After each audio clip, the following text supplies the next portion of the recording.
Thank you very much, Phoenix, for that intro, and welcome everybody to another Tuesday night live of edition of Crowcast. Great to have you all along with us. A huge show lined up for you tonight, so I'll introduce the regular panelists we have for Tuesday night live. Macca, Nikki, and Danaz. How are you guys? Evening. Hi, Pete. Evening all. We'll get straight into Nikki's news, but stay with us. We've got a really, really good interview coming up just after that. We're having a chat to Kenrick Tyrrell, and he is the coach of the USAFL side, the Austin Crows, who won the championship over there. And fascinating interview that Phoenix got up in the wee hours of the morning to do, and I think, if I'm right, maybe American Crow as well. But anyway, really, really interesting interview, so stay with us. All right, we'll chuck over to Nikki's news.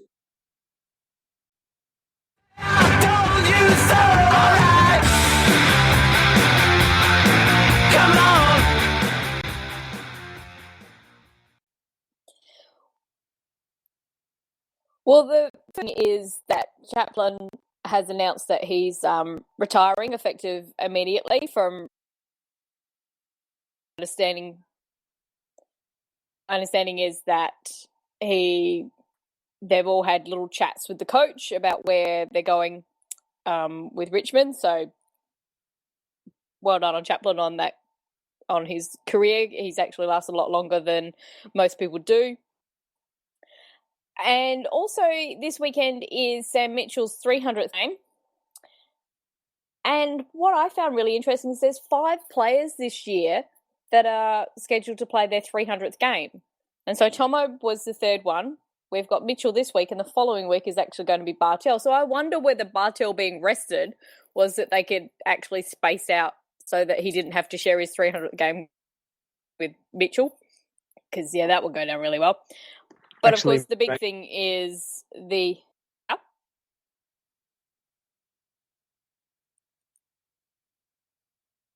Well, the big thing is that Michael Talia got caught with a prohibited substance. But for me, the interesting part about it was that Michael O'Rourke is, well, he was with him. So the Hawthorn player, because they know each other.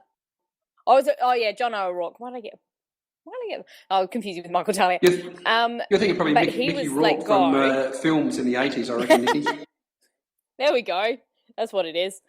And the fact that the police report, I think they actually said that they witnessed 2 men walking down an alley. They saw one hand something to the other. They went down, searched both of the men, and one of them was had a quantity of a prohibited substance.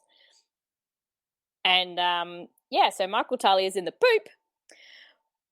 But John O'Rourke is perfectly fine, not being punished by Hawthorn at all, and yet by that implication of what's been said there, he was the one who handed the drugs to Talia. Well, you can just really say free kick Hawthorn, can't you, really? Just they always just seem to get by, don't they? Yeah. That to me, the double standards between the two clubs is very interesting in that they immediately stood down Talia. And he's apparently was a couple of weeks away from actually being able to play again. And yeah, I don't really have too much to say on that. Well, you comment so there wasn't a... Yeah, go ahead, Macca. Sorry, Nikki. All I was going to say is that does that, in your opinion, mean that this could be the end of his career? I mean, will Sydney... Oh, hell no. You don't think so? No. It's a first offence. Oh, I don't that mean... we know of. Yeah, I don't mean in the sense of being suspended. Yeah, well, that we know of. I didn't mean being because of the drugs, but with Sydney using that as an excuse to get rid of him. No, they traded for him. It injured his ankle in round 1. He hasn't been playing because he actually injured he was in their best 22 at the start of the season. He was injured.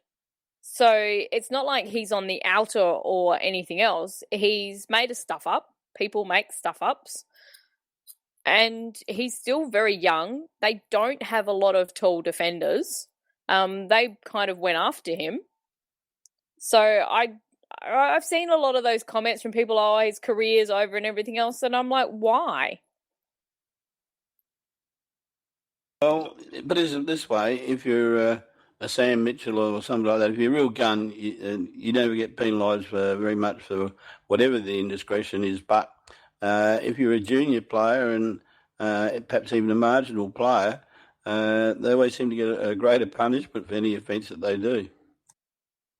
Yeah, and I reckon there's been a whole lot of stuff go on in and around Hawthorn players over the last few years, which we could go into, but they always just seem to squeak by the skin of their teeth. So yeah, it is a bit of an issue. I think we might just, if that's okay with you, Nikki, we might just cut that short, and we might look at. I know that we've got a fairly long interview coming up with Kenrick Tyrrell, and we want to get through that. So, and we also want the viewers to interact and have a chat, so that we can talk about the Collingwood game and also the Geelong game coming up as well as we move towards the end of the show. But I think right now we'll go to the interview with Kenrick Tyrrell. Thanks, Phoenix.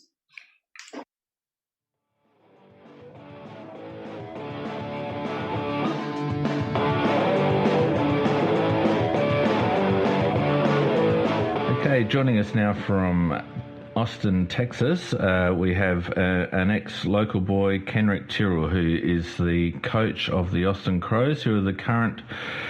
Oh, you're going to tell me what you are, Kenrick, but you won something recently. How you going, mate? Yeah, good. Thanks for having me. Yeah, we're actually we're the USAFL champs, I guess. So Fantastic. National champs. So that was held in June, is that right? That was held last October, Okay. and they have a national competition, and then the national tournament's held in October every year. Beautiful. And that was actually that was held in Austin, Texas last year. So we were lucky to get the home ground advantage, and just got over the line.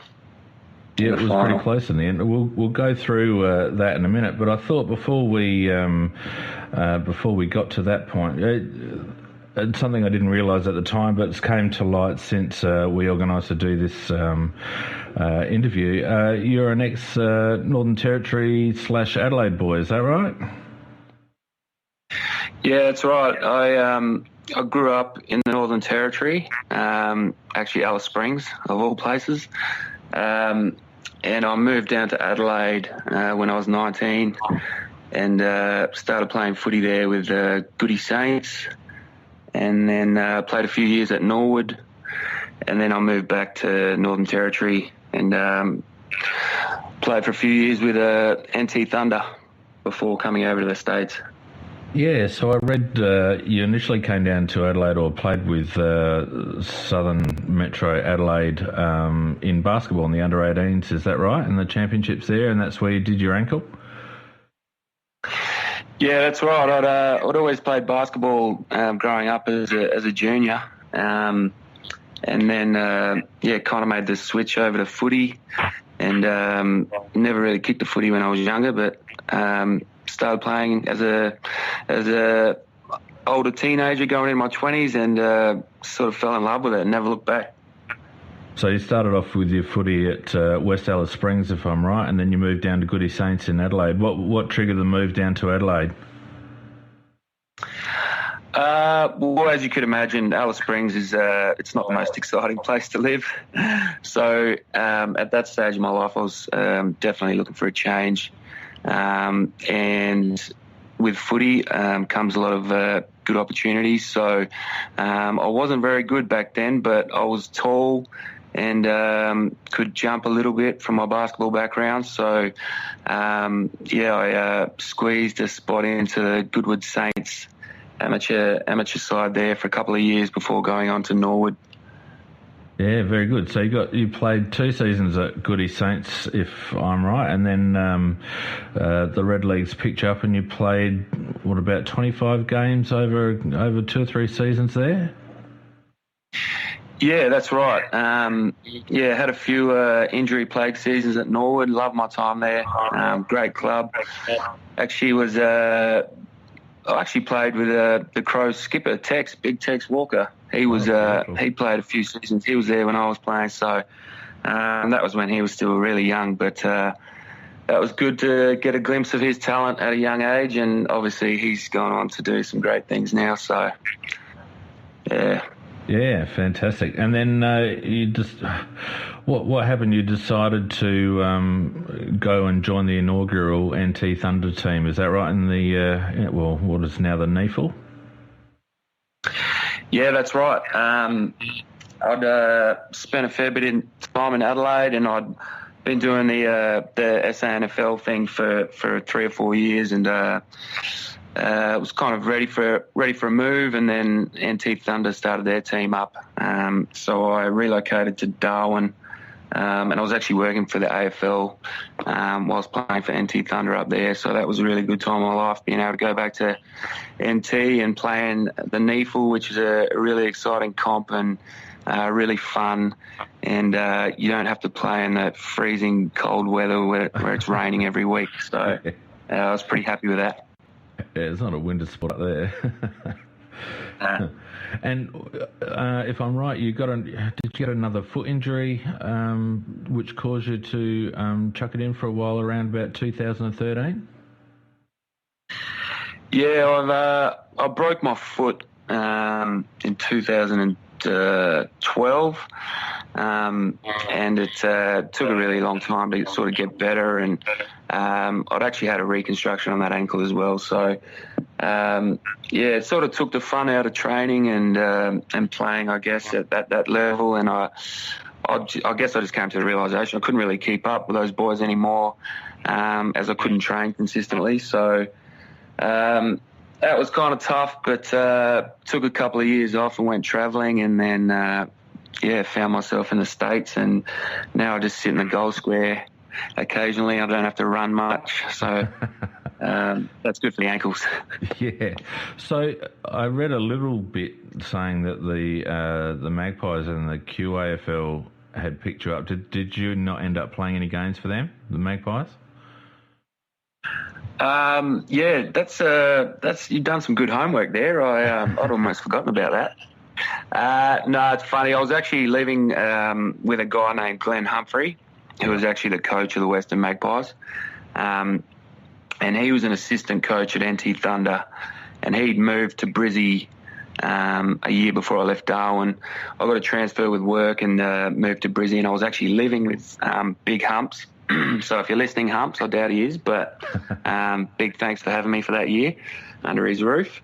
And he was trying to drag me out to the Magpies training, and I did sign a contract, but I think I trained once for about half an hour and threw it in. Yeah, I kind of gathered the trail went a bit cold after that, and I thought, no, I don't reckon you've ever played. Nah. Tough coming back after a couple of years, and you're in your mind, you think, yeah, I can do this, and then you get out there and it's like, oh, no, maybe not. Yeah. So what led you to the US? Was it work or a change of scenery? What was the motivation? Yeah, look, I'd sort of reached a point in my life where I'd kind of had enough of work and just had itchy feet, I guess, to go travelling. So just took off by myself up through Southeast Asia and up through China, and then made my way over to the US. And I landed in LA. I'd actually known one of the key administrators of the USAFL, Tony Fairhead, through my time working at the AFL. And he mentioned that LA, or Orange County actually, which is a little bit south of LA, had an AFL team. And then coincidentally, the coach, Scotty Leal, who actually he played a fair few games for Woodville, I think. Yeah. He was the coach, and then it ended up we had a really good mutual friend who I'd played with and he played with back in Australia over the years, and met Scotty and the boys down there on beautiful Laguna Beach, and spent a good couple of months there, and ended up playing in the USAFL competition there and the USAFL Nationals with the Orange County Bombers.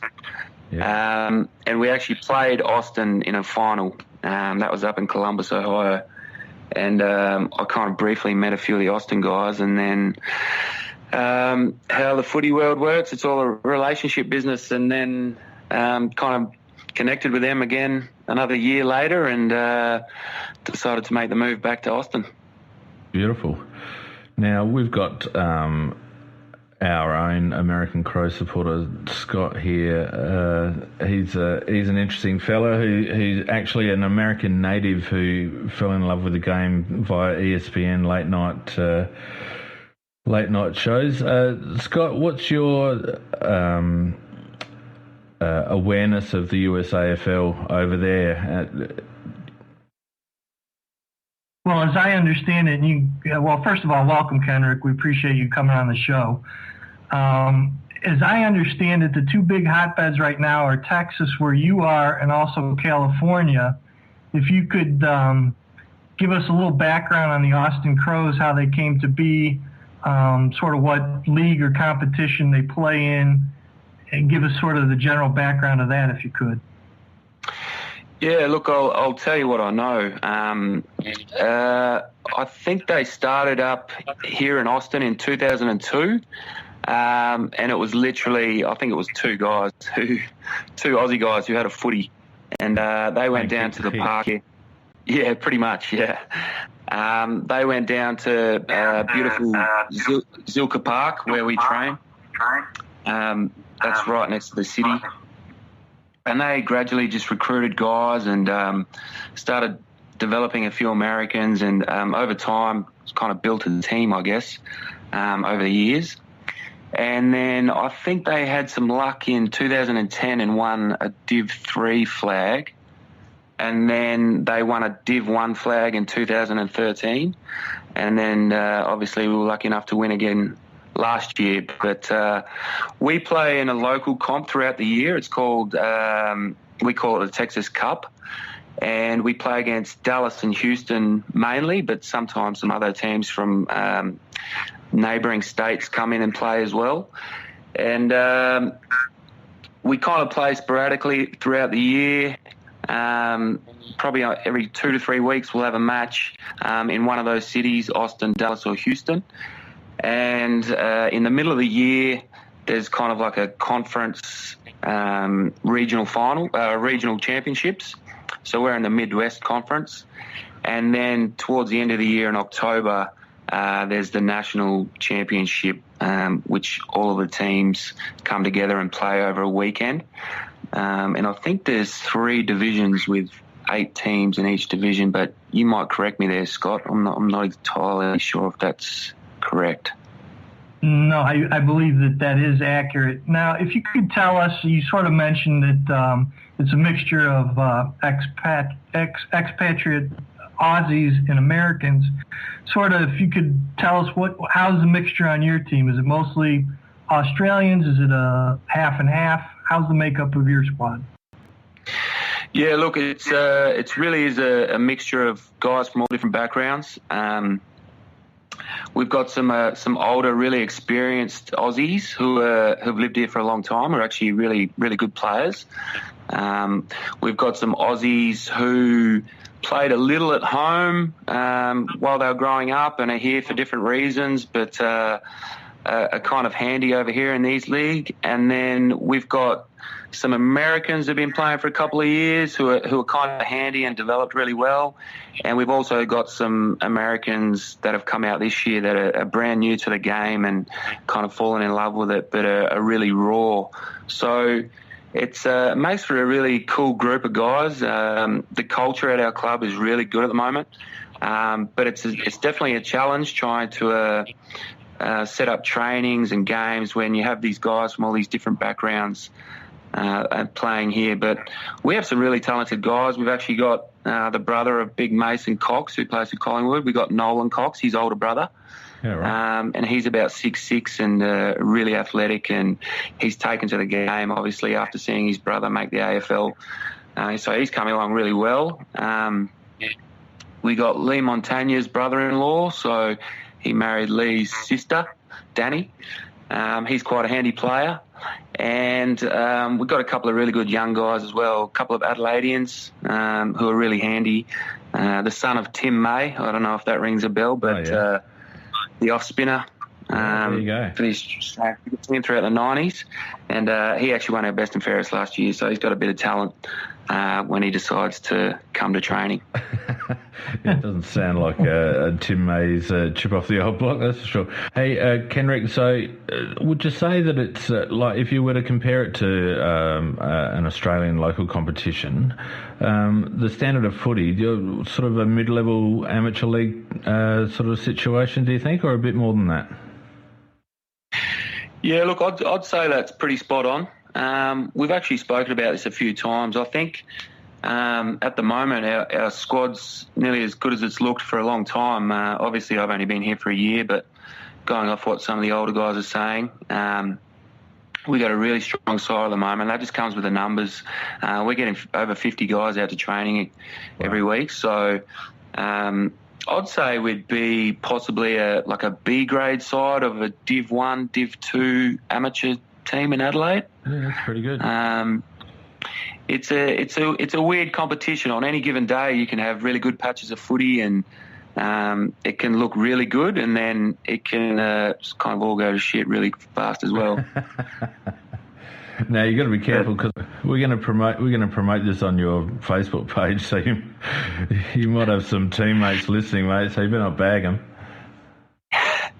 Yeah, no, I'm not bagging them. It's just up and down. It's an up and down comp. Yeah, no. Sorry, go on, Scott. If I can ask you, speaking of up and down, how hard is it to find officials for your competition, and are they former players that can't play anymore, or how does that work? How are you able to get guys to actually officiate these games as well? Yeah, look, we're really lucky. We have a guy who is an American, and he's just a student of the game. He just fell in love with the game, and he actually he umpires for us during our Texas Cup matches. So his name's Greggy. If you're listening, big shout out. Thank you. Sorry for all the abuse from myself and your other teammates. But it seems like most clubs tend to have one or two guys that kind of know the rules and are willing to help out. So, look, no one wants that job, but big thank you to those guys if they ever hear this. And once again, sorry for all the abuse that you cop. So and the other thing is, go ahead. No, go, Scott. The other thing is you have to have some story, and it can be an American player. You don't have to name them by name. But there has to be some story that would be entertaining for especially people that follow footy, that maybe, I don't know, crazy Americans, we're liable to do anything. But if there's some story or some thing that happened that you would think was entertaining, if you could share that with us from the experience of this type of a league. You mean as a player, or? Yeah, a player doing something that wouldn't be expected from an Australian player growing up in Australia, that sort of thing. Because like you had indicated, you have guys that are brand new to the game, so there has to be some good story, I would think, in there. Oh, geez. Put me on the spot here. I'm trying to think. I'm sorry. If they kicked at the wrong goal, something like that. Yeah, well, that's a weekly occurrence. So, lots of stories. I actually got a funny story of when I was playing for Orange County. I was playing at full forward, and I had some big brute of an American come down and play on me at full back. And the game was going on. He's giving me a bit of niggle. It's kind of hard over here because the American guys don't really know when the line is. Obviously in Australia, you grow up playing, you kind of can get aggressive, but you know where the line is and not to step over it. But I think I got in a scuffle with another American, and then I had this big burly fullback fly in and put me in a chokehold and nearly choked me out. So I wasn't expecting that. I've never had that happen to me back in Australia. But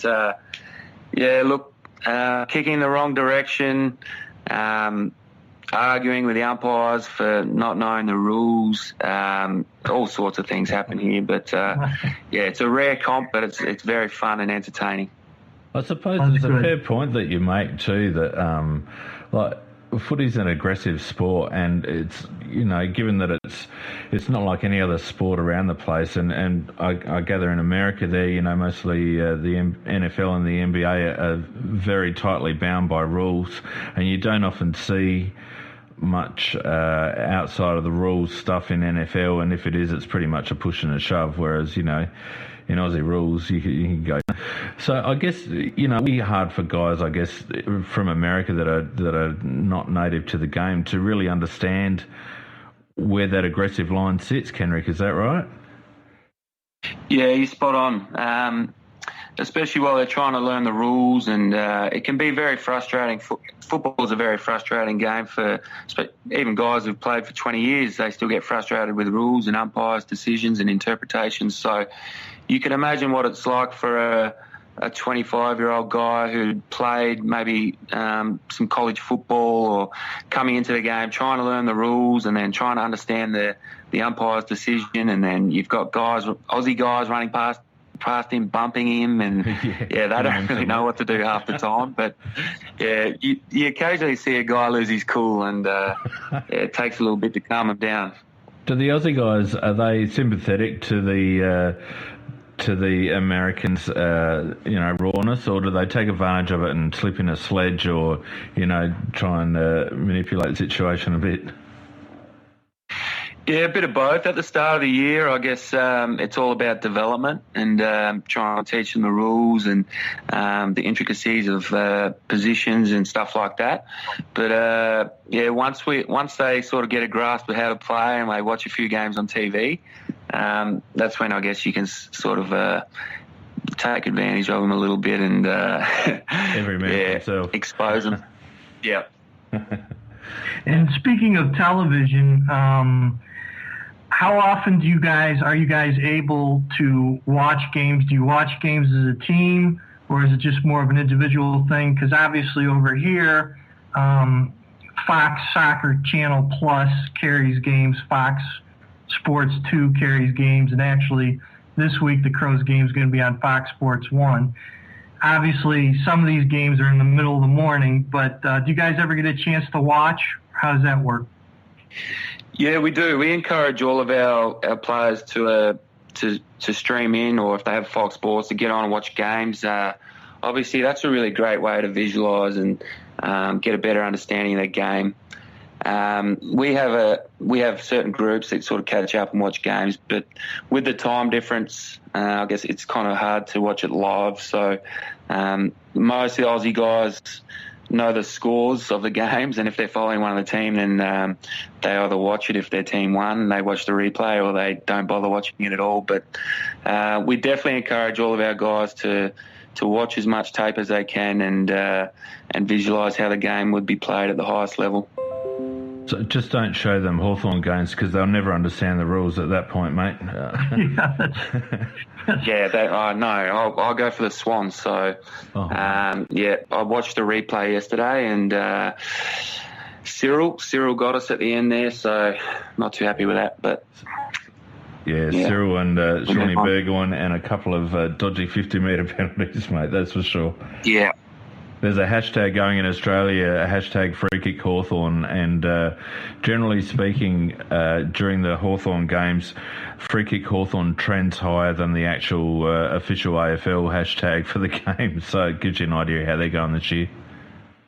Yeah, we've been following that. So a couple of Hawk supporters over here as well in our team, and you can imagine the banter that goes on at training there. So now, mate, you guys are called the Crows, and obviously that's got something to do with the fact that Austin is a sister city to Adelaide, even though I don't know whether they actually do that sort of stuff anymore.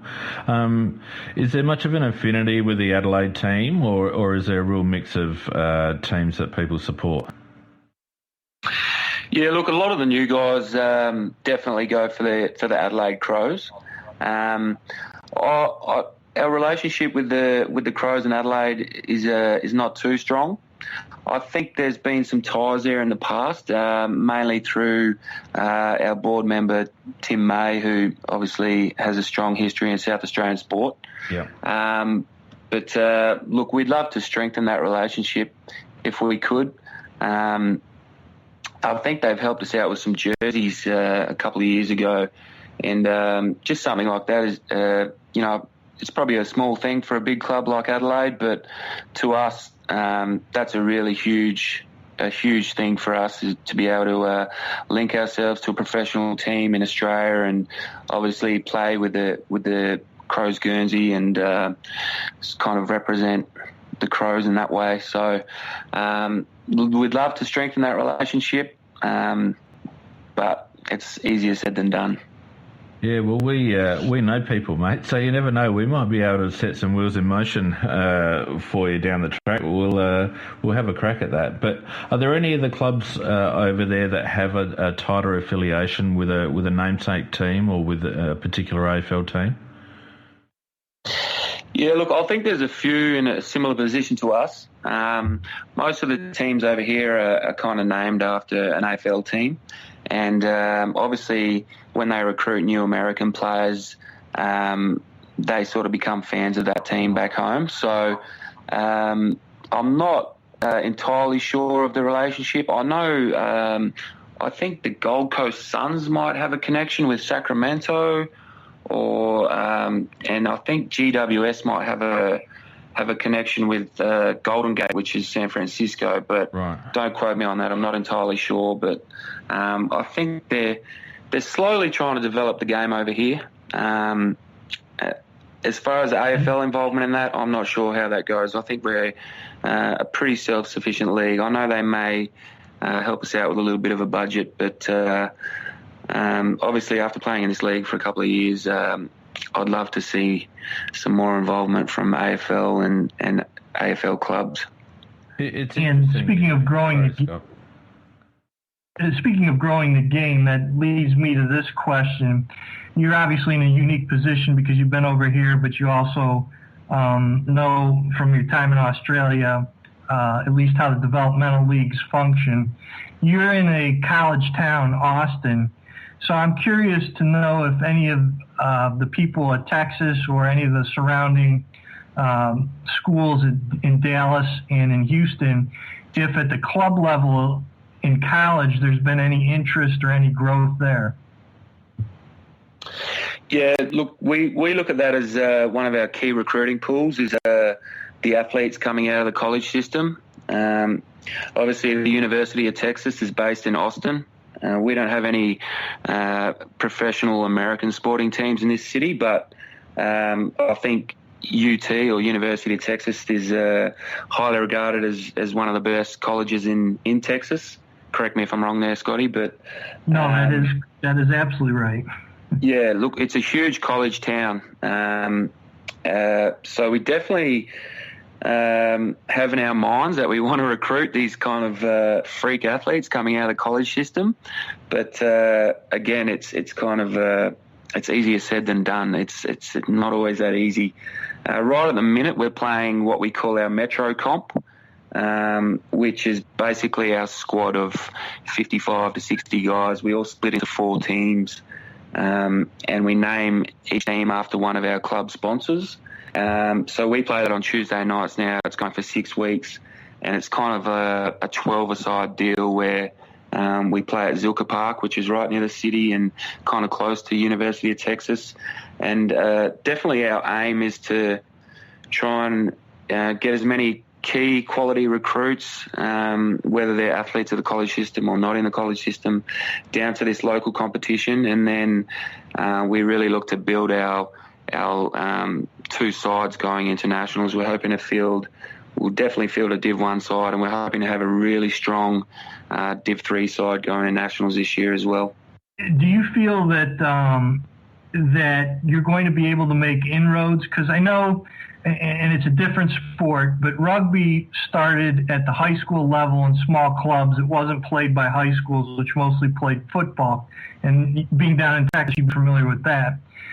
But then it went to colleges, where colleges had club teams. They didn't have official teams, but a bunch of guys got together, played rugby, and rugby actually took hold to some extent. Do you foresee Australian rules football as having that sort of opportunity to sort of fit in there, especially given, and we've had discussions about this on previous shows, where parents, and I'm a parent now, are reluctant to have their children necessarily play American football, but perhaps Australian football, even though it's a physical sport, it's a different kind of physical sport. Do you foresee the ability to grow the sport along those lines?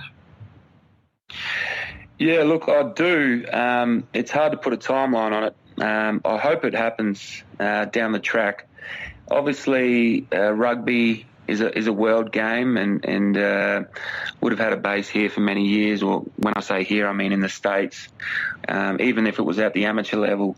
Australian football, after working with the AFL in development roles for 5 or so years, it's a really hard game to teach at the start. I guess Texas or Austin being such a big college town, they really, really love American football. Sure. This is a huge college town, and it's kind of hard to persuade anyone else any different, if you know what I mean. It's no, I understand. Yeah. But you're in a unique position, so I just wondered how you foresaw it.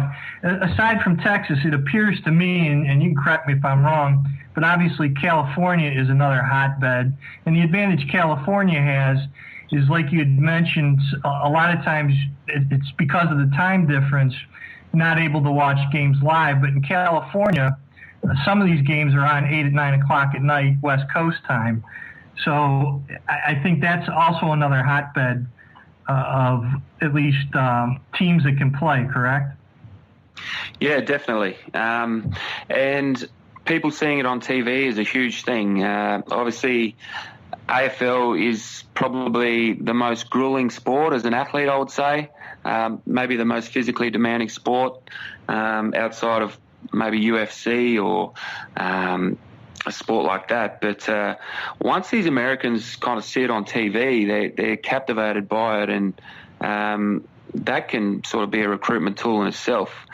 Well, and there's two big things to that. And I'm sure you'll agree with this. The one thing Americans definitely like is putting points on the board. And certainly a team like Adelaide, which consistently puts up over 100 points on the board, there's nonstop action, isn't there? It is. It's 2 hours of non-stop action, and there's no stoppages. Well, I mean, we call them stoppages back home, but it's only for a couple of seconds. Whereas NFL or American football, they sort of stop every 5 seconds.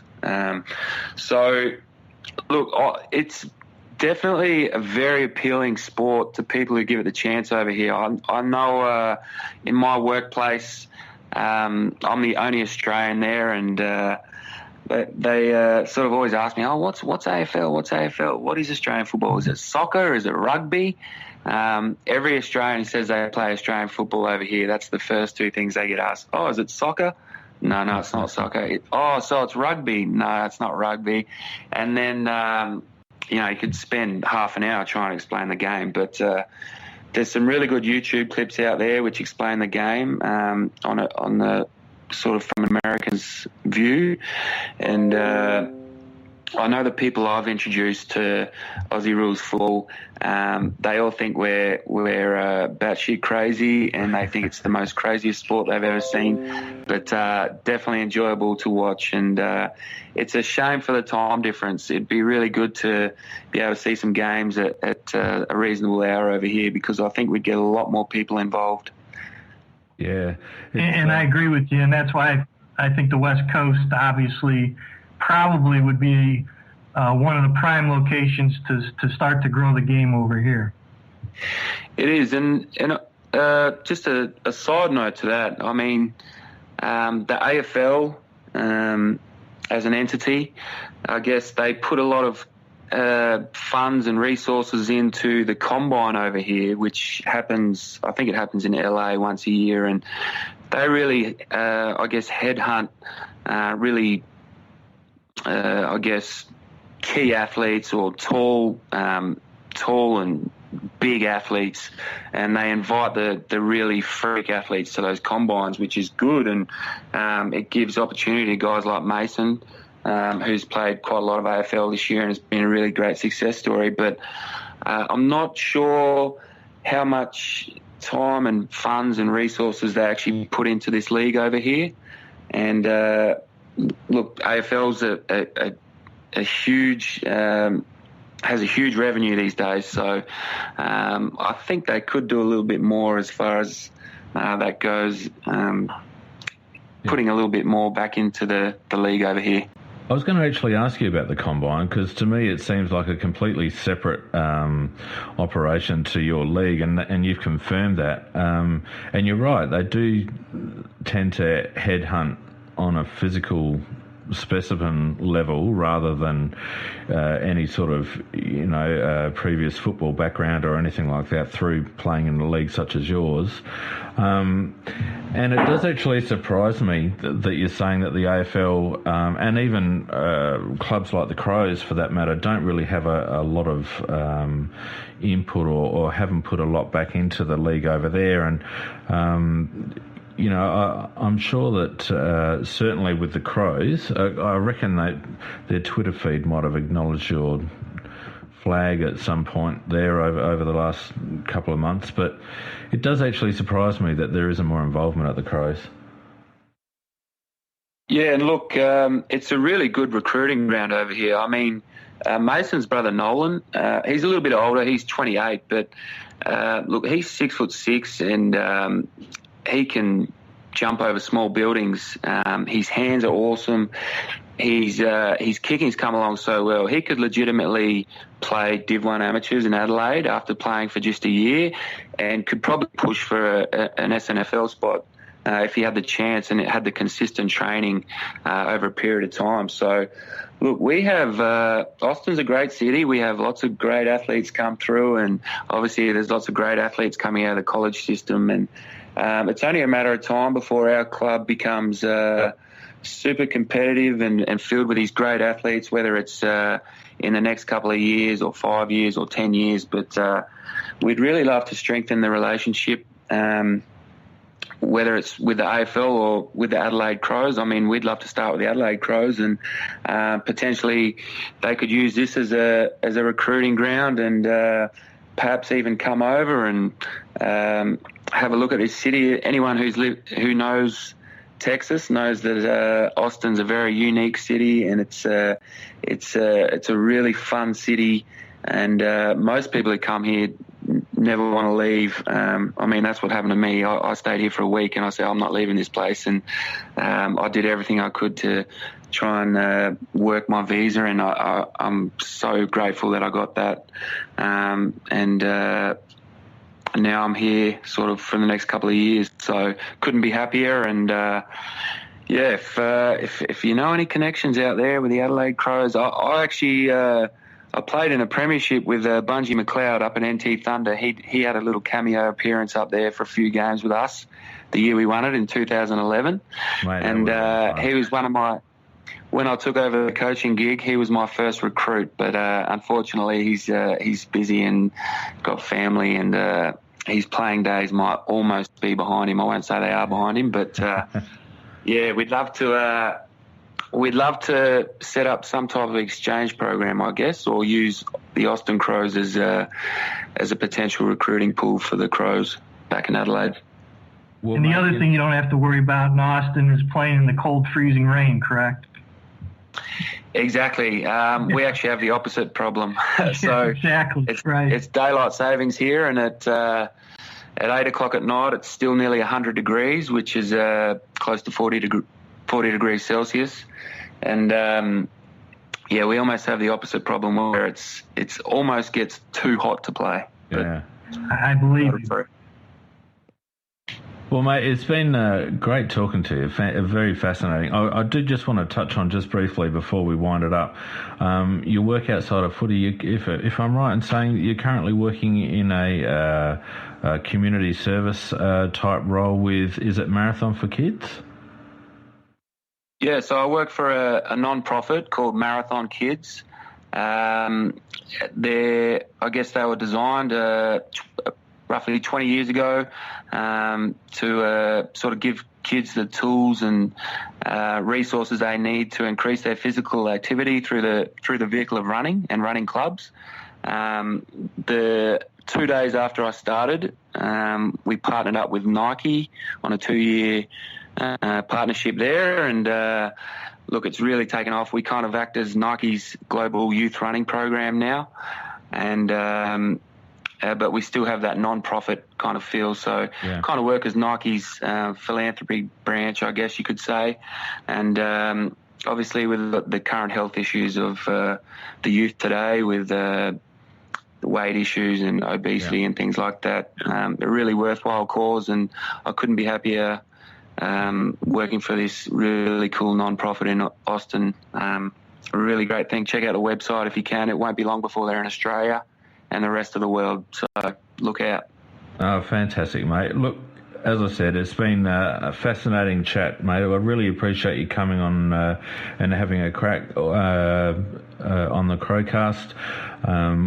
We congratulate you on the successes of the Austin Crows, and it sounds like you guys are going from strength to strength there, so we'll be keeping an eye on that, that's for sure. And I probably overstated our connections to the club earlier, but we may be able to poke someone in the side there at Adelaide, and you never know, we might be able to get you guys together and get a bit more support for you guys from the Crows in Adelaide. I'm sure they'd be pretty interested.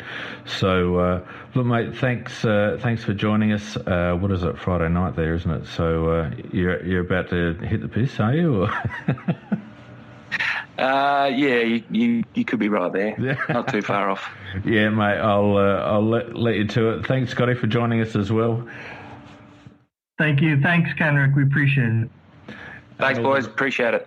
And I'll drop a link on your Facebook page, so if any of the Austin Crows boys wants to listen in on a bunch of idiots talking about the Adelaide Crows, feel free. Good on you. Great. Thanks, boys.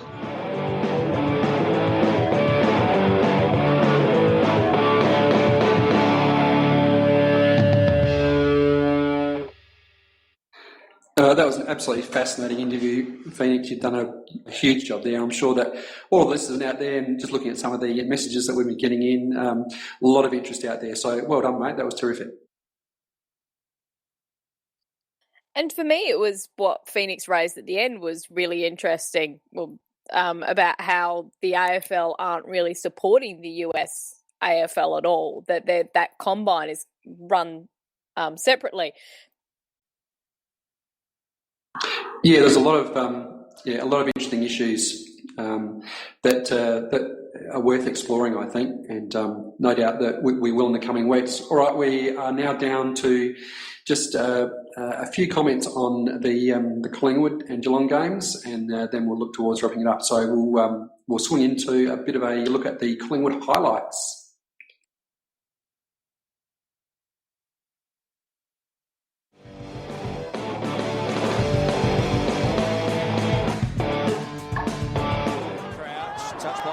Who's the link player so often. Look at the speed here. Charlie Cameron bounce, and now Eddie Betts, Maynard in trouble. Eddie's got it. He takes him on, Eddie. This is what he does here at the Adelaide Oval.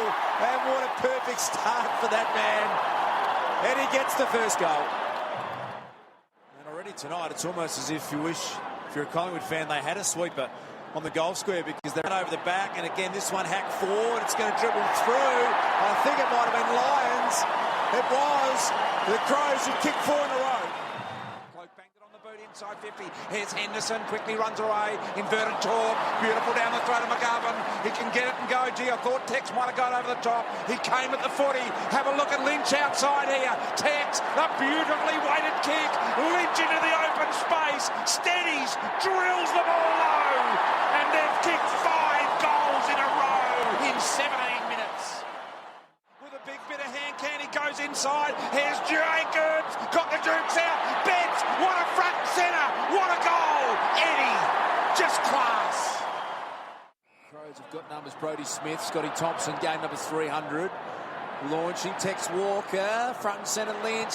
He's dangerous around goals. He doesn't need a lot of space, and Tom Lynch gets his second. Love the advice from the fans. They've all got something to say. He's just soaking up a little bit of me time here, Josh, taking all the camera time he can. Say that again. All the camera time he can, and then all the mark from a very sticky pair of hands, Mitch McGovern. We run around, hits it beautifully, and Mitch McGovern kicks a big goal for the Crows. Smith could have gone to Crouch, did well, one last chance, 8 seconds and ticking. Eddie Betts! Eddie Betts! Eddie Betts steps to the plate, 20 out, goal! Adelaide by 23! Henderson, Sloan, Atkins, fast hands, lively hands, Douglas at the knees of McKay. McKay gathers over the top, Grundy in the way, Eddie got it on to Lyons. Lyons looking for the skid got it. Scotty Thompson, in his 300th game, a winner. He will be delighted with this.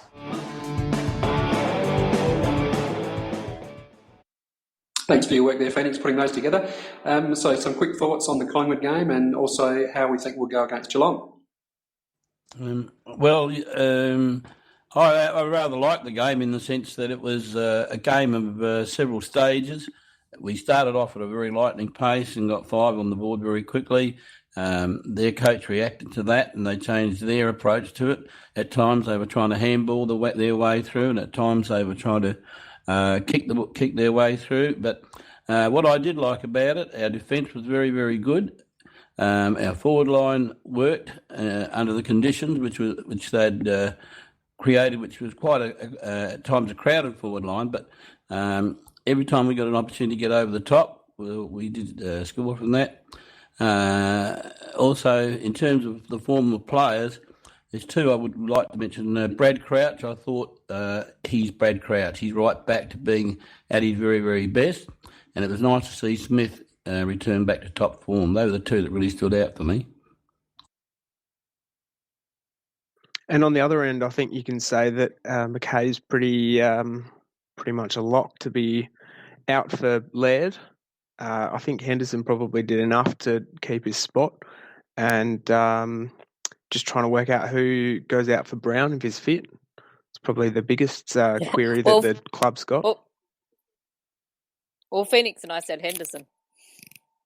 He might have done enough there, but if you've got Brown and Laird coming back in, yeah, Hendo had a decent game, but he's not the quality of those 2. Against that, Nicky, though, are you saying McKay and Henderson? Because that's 2 running players you're going to take out with 2 backmen. That doesn't quite add up as a balanced side to me. No. Well, it does to me because that would free up Smith. Player. And that would free up Smith and Seedsman to go onto the wings. Yeah. And I don't think Henderson's a defender. I think he's just there because that's who they think is next best on the list after Laird and Brown.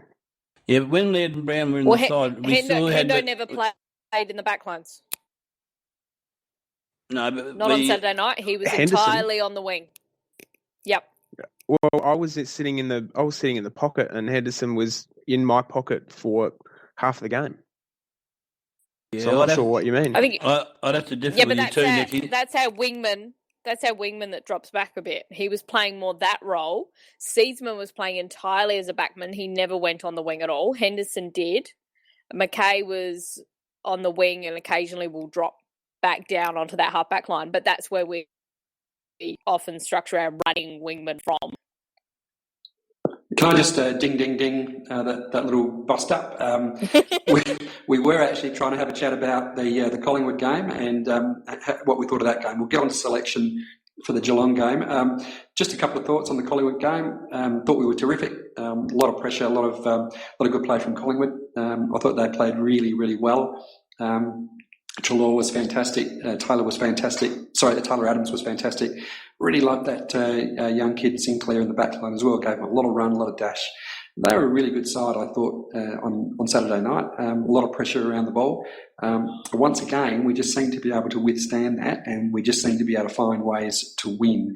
And so they were a very, I think they'd won 3 on the trot, and I reckon they'll do a little bit of damage before the end of the year. So, like you, Mac, I thought Brad Crouch was fantastic. And I really was impressed with Brodie Smith. I thought he was coming back to some of the best form that he has been in for a few weeks. So he was very good as well. So all in all, I thought it was a terrific game. All right, I'll now wind it up and we'll look towards the Geelong game. Now, you can get the gloves back on and you can talk about selection for the Geelong game on Saturday night. Huge game for us. Yeah, it is. It certainly is, and there's no doubt that I'm just going to get me before Nicky punches me. Well, Laird obviously. I don't do that. Oh, yes, you do. No, Laird verbally. Yeah, verbally. Laird will definitely come back into the side. He looks like he's fit enough to play. I'm not sure about Brown whether he is 100% right to come back in anyhow, but Laird will come in, which means that one goes out, and at the moment. You really would have to think that would be Micaiah he did a couple of good things, but gee, he did some really bad things, and they were costly. They cost I can think about 4 goals that he gave away, and you can't afford to have a person that makes that type of error, and it's a pity really because he just can't put good game after good game together. He'll have a good one and then he'll mess it up like he did this week. So Laird definitely in, and I'd say Mackay out, but if Brown does come back in, well, that's going to throw a little bit cat amongst the pigeons. I would keep Hendo because I've always been a bit anti him, but I just thought he had a very, very good game. And I also got a surprise to see him at the bottom of the pack. So he really did go in hard on last weekend, and I was really happy with his game. He also took a really good contested or almost contested mark that he, in the past, I've seen him duck out. Squib. To, I wasn't going to use that word, but yes, he would normally squib. But this particular contest in the first quarter, he went straight at the ball, recognised contact coming, and still went for it. And I thought that was a great sign for him. Unfortunately, a couple of minutes later, he then did that ridiculous kick straight to Travis Barco, I think. Right, quick word about maybe some of the matchups. Phoenix and I did hype that one. Quick word about some of the matchups, the actual game itself, moving on from selection. How do we see some of the matchups? Obviously, the Hollywood duo of Dangerwood, which just makes me vomit, obviously key for them.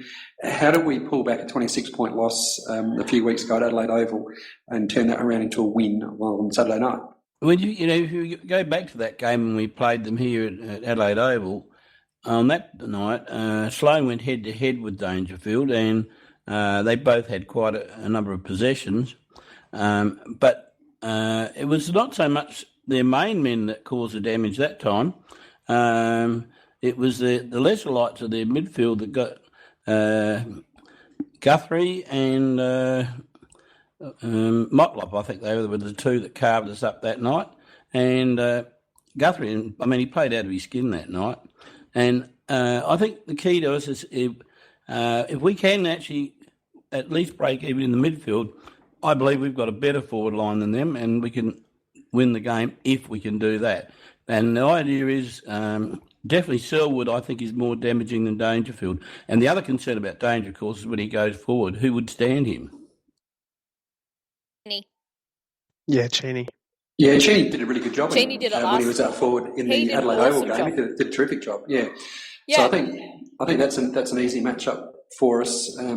Well, hopefully we can turn that around. All right, Phoenix, we probably just about got time for the Cockwombling Numbnut of the Week award.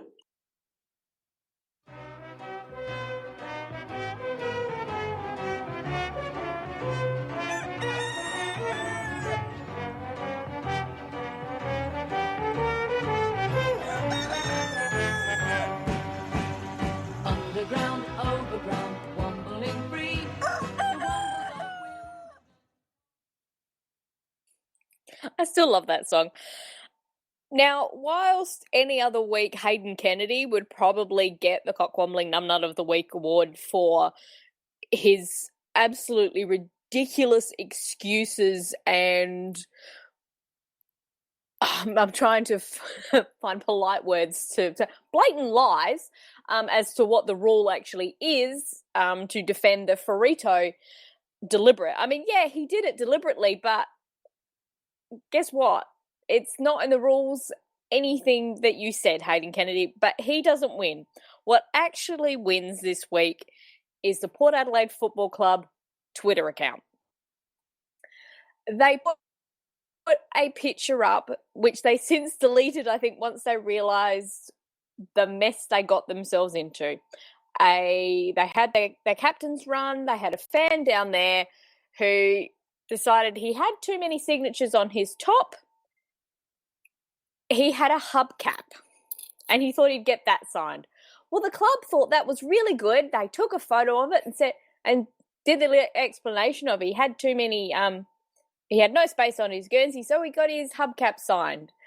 And most people looked at that and went, okay, you've just hit every single stereotype that people say about Port Adelaide supporters. You have opened yourself up to ridicule.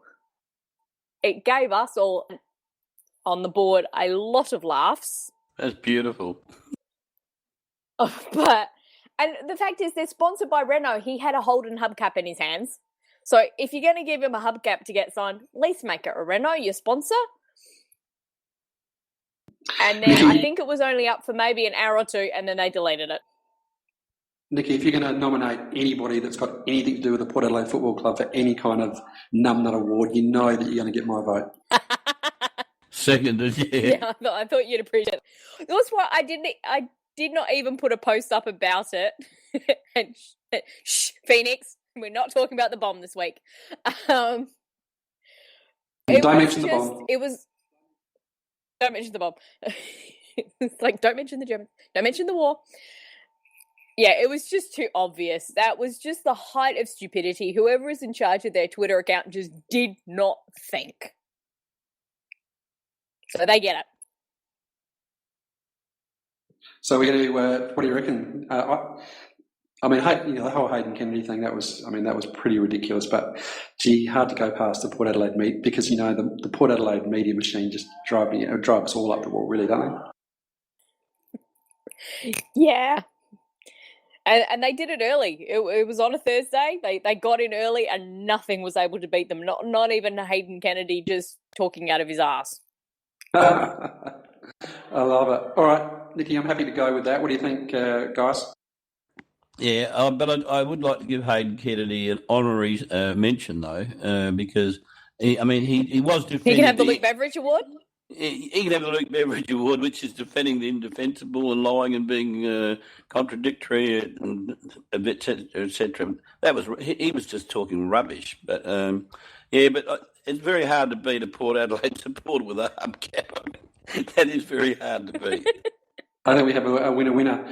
All right, well, look, that brings us towards the end of the show this week, another Tuesday Night Live for you.